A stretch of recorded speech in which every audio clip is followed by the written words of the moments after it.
Hey, I'm Alex Radcliffe from Board Game Co. and today I'm reviewing Huang from Phalanx Games.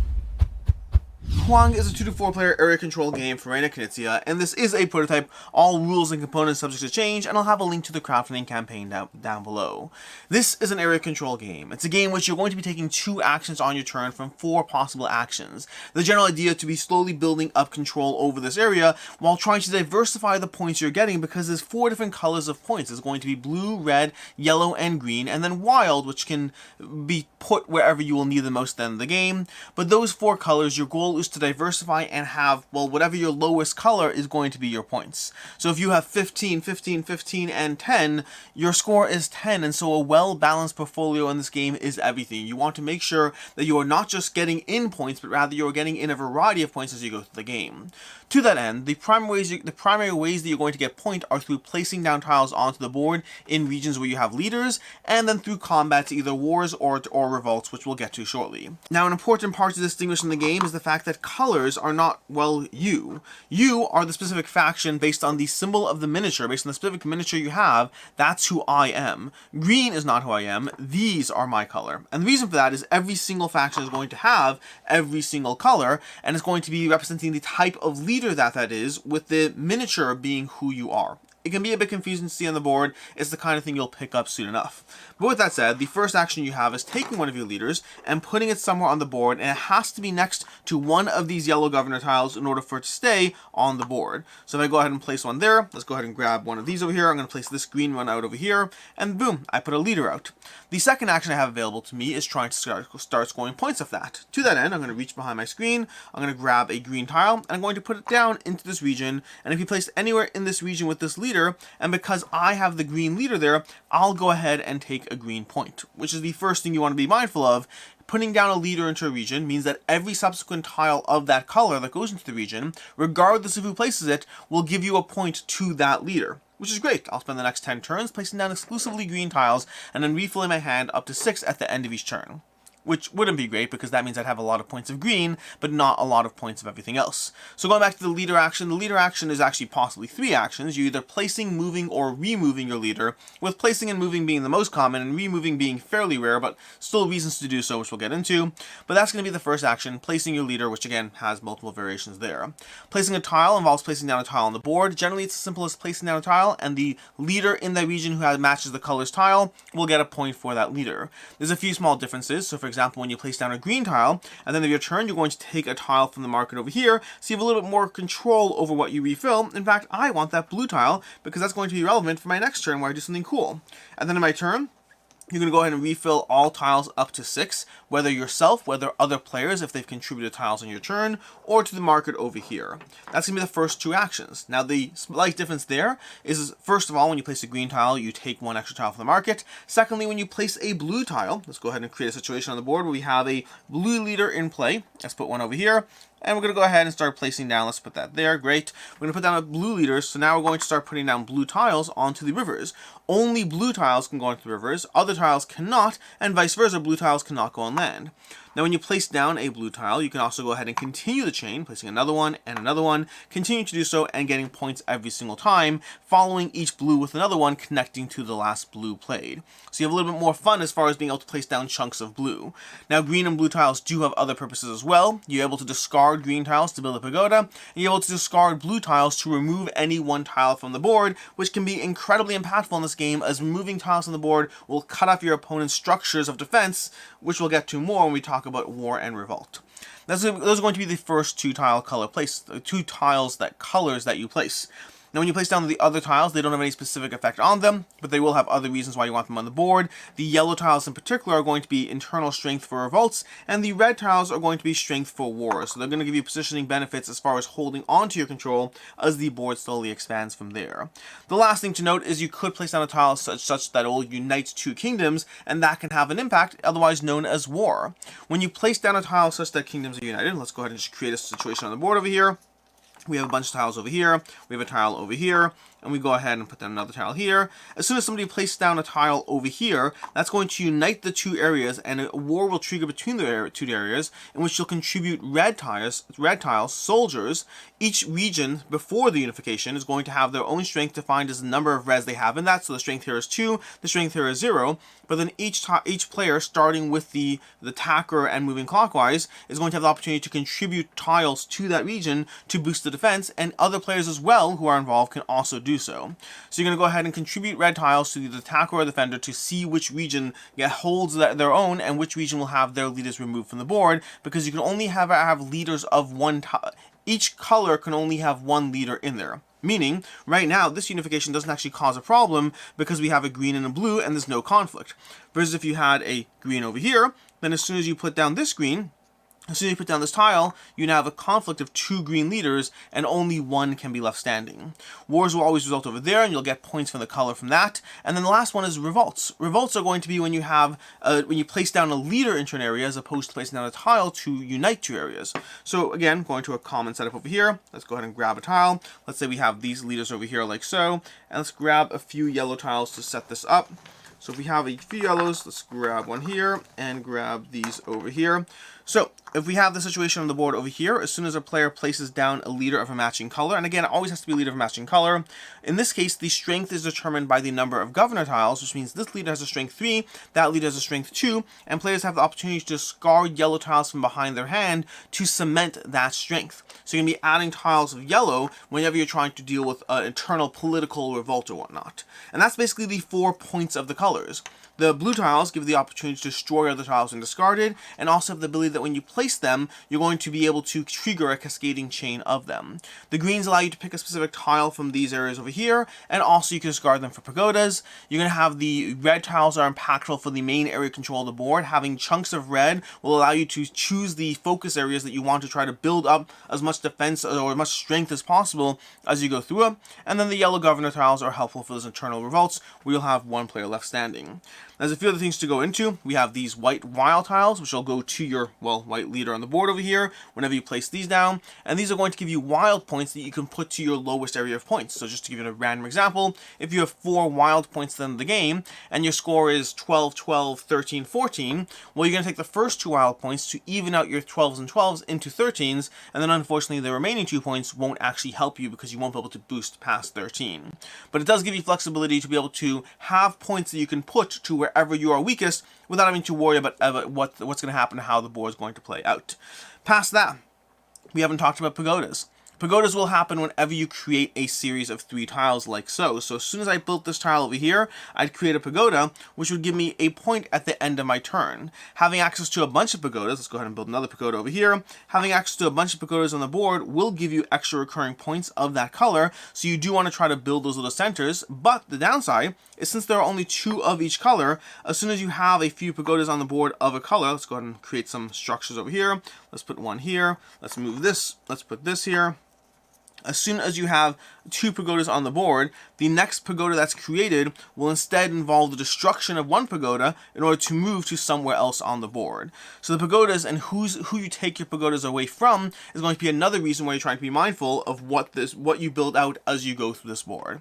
And that's basically the idea of Huang. You're going to be taking 2 actions every single turn, placing or moving leaders, placing tiles, inciting a riot with your blue tiles, building pagoda with your green tiles, or discarding your hand. We haven't talked about it, but you can discard tiles from your hand and draw back up to 6 as an action as well. You're trying to be mindful of your control on the board, trying to be mindful of the points you gather, and ultimately seeing who has the most points at the end of the game from their lowest of the 4 colors, and that will be your score. Which brings us to the review, starting off with ease of play. For the most part, the rules in this are incredibly easy to dive into. There's a few pages, and I will say I've played Tigris Euphrates and Yellow Yangtze, so I'm coming into this knowing basically how the game plays. This is a re-implementation of Yellow Yangtze, which is re-implementation of Tigris Euphrates. The gameplay here, I believe, is mostly identical to Yellow Yangtze from what I've seen, although I believe the crowdfunding campaign does have some extra gameplay modules or things to mix up the experience past that. But so I am walking into it knowing the core structure, but past that, I would say the rules were fairly short and to the point, giving you a quick general overview of how to actually play the game, and it's fairly easy to pick up. There's 5 actions you take, you're primarily taking only 2 of them, and the actions get a little confusing as far as, I find the most confusing thing is that color aspect of trying to be mindful mindful that green is not your color, rather your miniature is your color, is your team or whatnot as you go through it. That's the thing people tend to be tripped on the most, but the actual actions itself are fairly straightforward, and wars versus revolts are a small detail that people can get tripped up on, but again, you do pick it up pretty quickly. As far as what I like, don't like, and can see others not liking, starting with what I like, which is the general tense decisions as far as what you do as you play through the game. You have two core actions, but how you take those actions, where you place your tiles, there's a ton of depth in what's happening. There's a ton of depth in terms of trying to figure out when you discard those farmer tiles because you need to break up a region so you can then go in there and have to not deal with the giant horde of red that is otherwise going to take you out, versus when you try to focus on upping, your governor tiles because you just need a few more points in yellow, and you're trying to get an extra point here or there because you're trying to make sure that your lowest color is currently at 9, and if you bump it up by a few points, you can actually possibly win the game. There's a ton of choice as far as which pagodas you try to knock over, which pagodas you build up, how you build out the entire board here, and how you're mindful of the fact that as players are slowly creeping closer together, you're going to start off in disparate areas and slowly move together, but as that happens, you have to be trying to think through both the aspects of revolt, of war, of general points. There's a lot going on in the game as the map revolves around you. The fact that you have to focus on the diversity of points means that you can't just cement something that is working. You have to constantly pivot towards the areas that you're weakest in and make sure that those are well compensated for, because otherwise, again, a score of 20, 20, 10 is ultimately a score of 10, so those 20s won't help you if you're not able to make sure that you're well diversified in your approach to this game. The fact that every tile has a strength it makes every single tile compelling. You have to be focusing on the yellow governor tiles because of the eternal revolts, and you have to be focusing on the war tiles because ultimately there's going to be a lot of war in this game, and those strongholds of strength are going to cement your leaders in place as you clash from various territories. But you also have to focus on the fact that the green tiles and the blue tiles also have their own in-game placement as well as discarding benefits to them, and so no tile feels weak. It always comes down to what you need in the moment. Especially if you're coming at this as someone who's played Tigris Euphrates, you know that there's clear favorites in Tigris Euphrates. Those red tiles are often, everyone wants those red tiles because they're incredibly essential as you have these battles. In Huang over here, the tiles feel more diversified in how strong they are, and it's more about what's going on at any given point in the game.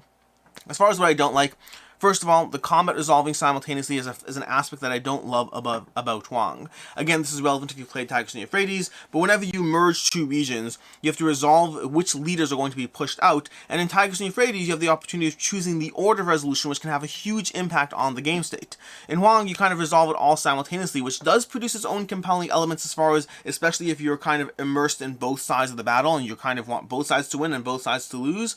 But past that, I find that it just lacks some of the subtle depth as far as the way you resolve those wars in Huang, and I don't love that quite as much. I also don't like the fact, and this is a problem for all of the games in the series, that sometimes you win one battle only to immediately lose the next. You have your handful of tiles that will help you as a war or a revolt occurs, and you manage to go ahead and discard the tiles you need, you contribute them to the battle, and you manage to break through, and then the next player does the same exact thing, but now your hand is depleted.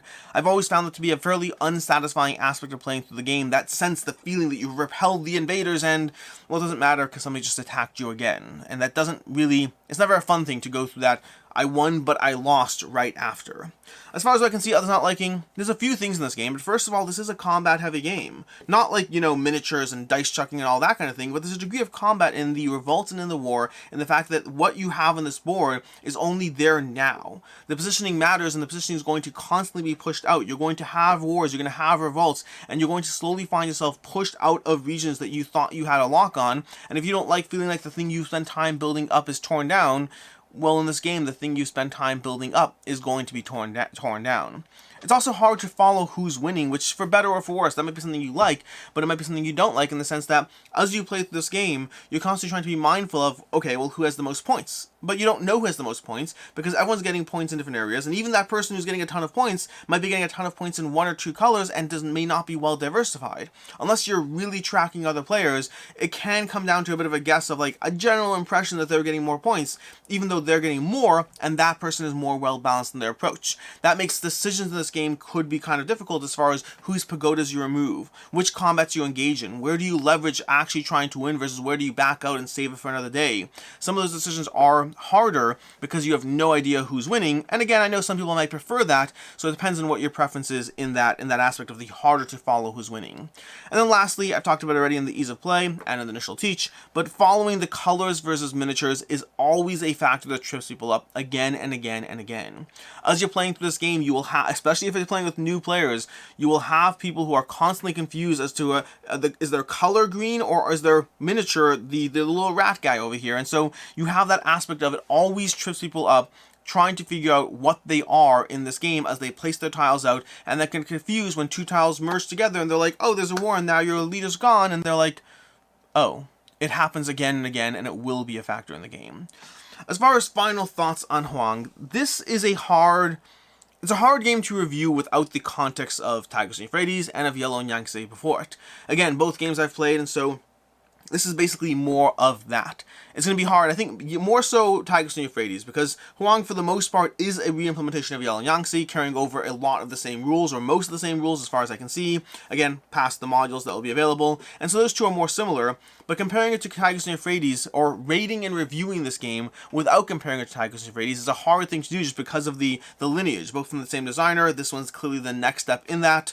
For the most part, I really like what Huang is doing. I really like the placement of the game, and it gives you that core puzzle, that challenge that was so compelling in Tigris and Euphrates is very much present here. And there's a lot of areas that are improved. I like the hexagon tiles. I like the fact that the tile colors are more well balanced. There are many aspects here that do improve. There's less swinginess in terms of the way the board can completely self-destruct around you. There are a lot of aspects of this game that have been streamlined and improved upon compared to the original Tigris and Euphrates, while maintaining the same core flavor and feel that made that game such a classic. There's also, to me, some steps backwards. There's the idea that, I mentioned the fact that you don't have the swingy battles of the entire landscape collapsing around you. I liked having that happen. I liked having giant wars where everything just came apart, and that gave you the opportunity to rebuild and go ahead and start again and start fresh without having to be locked in entrenched battle positions. Huang gives you more opportunity to lock in sections of red, those warriors, those soldiers, and to sit there and rely on them for a bit more defense in the game, and you can build up these larger factions and strongholds that don't get torn down quite so quickly. At the end of the day, for me, Huang is a 4 out of 5. Both systems give you elements that I enjoy. Both systems have aspects one over the other that I like, but they do ultimately feel differently enough that there's reasons to dive into both of them, especially I believe with Tigris and Euphrates out of print. That makes this the primary option that you have the option to get your hands on. For me, both systems are great. If you like one, you'll probably like the other. The question is, which one will you like more? Well, that's a bit of a different question.